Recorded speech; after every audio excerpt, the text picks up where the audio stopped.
ஆண்டவராகிய இயேசு கிறிஸ்துவின் நாமத்தில் உங்களுக்கு வாழ்த்துக்கள். எல்லாரும் எப்படி இருக்கீங்க? சுகமா இருக்கீங்களா? சந்தோஷமா இருக்கீங்களா?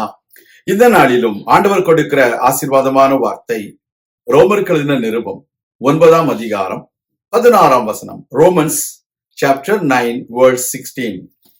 ஆகையால் விரும்புகிறவனாலும் அல்ல, ஓடுகிறவனாலும் அல்ல, இறங்குகிற தேவனாலே ஆம். அருமையான தேவனுடைய பிள்ளைகளே, உங்கள் வாழ்க்கையில நீங்கள் எடுக்கிற முயற்சிகள், நீங்கள் எடுக்கிறதான திட்டங்கள் எல்லாவற்றையும் நிறைவேற்றுகிற ஒரு தேவன் இருக்கிறார். அநேக மனிதர்கள் தங்களுடைய சொந்த முயற்சியினாலும் சொந்த விருப்பத்தினாலும் தங்களுடைய சொந்த பணத்தினாலும் பின்னணியினாலும் எதையாவது சாதித்து விடலாம் என்று நினைக்கிறார்கள். ஆனால் அது நடைபெறுவதில்லை. காரணம் என்ன? தேவனுடைய இரக்கம் அவர்களுக்கு கிடைக்காமல் போவதுதான்.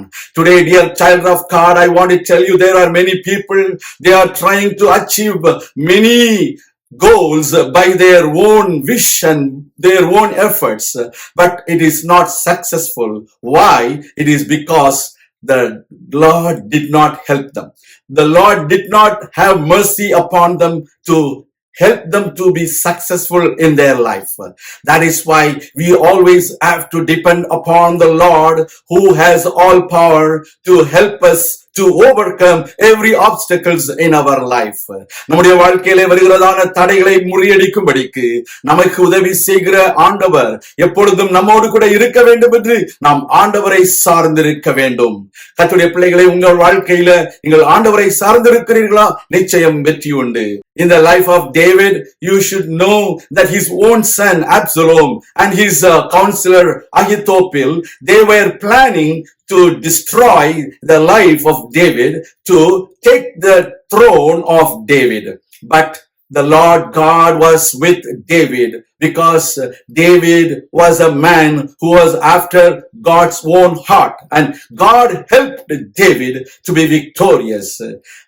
Ahithophel, he hanged himself, and Absalom, he was hanging on the tree between heaven and earth. You should know, unless God is with you, you will not be successful. So we need God's grace. We need God's mercy so that you will be successful.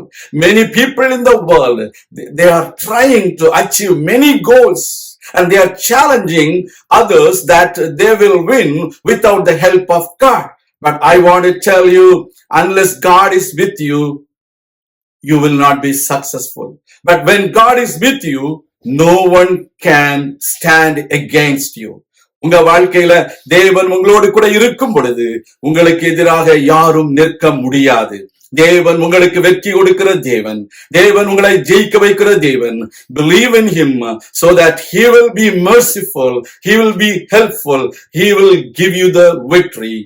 நான் உங்களுக்காக ஜெபிக்கிறேன். எங்கள் அன்பின் பரலோக பிதாவே, உடைய பிள்ளைகள் வாழ்க்கையில அவர்கள் வெற்றியை பெற்றுக் கொள்ளும்படிக்கு நீர் அவர்களோடு கூட இருந்து அவர்களை ஆசீர்வதிப்பீராக. அவர்களுக்கு இறங்கும்படியாக ஜெபிக்கிறோம்.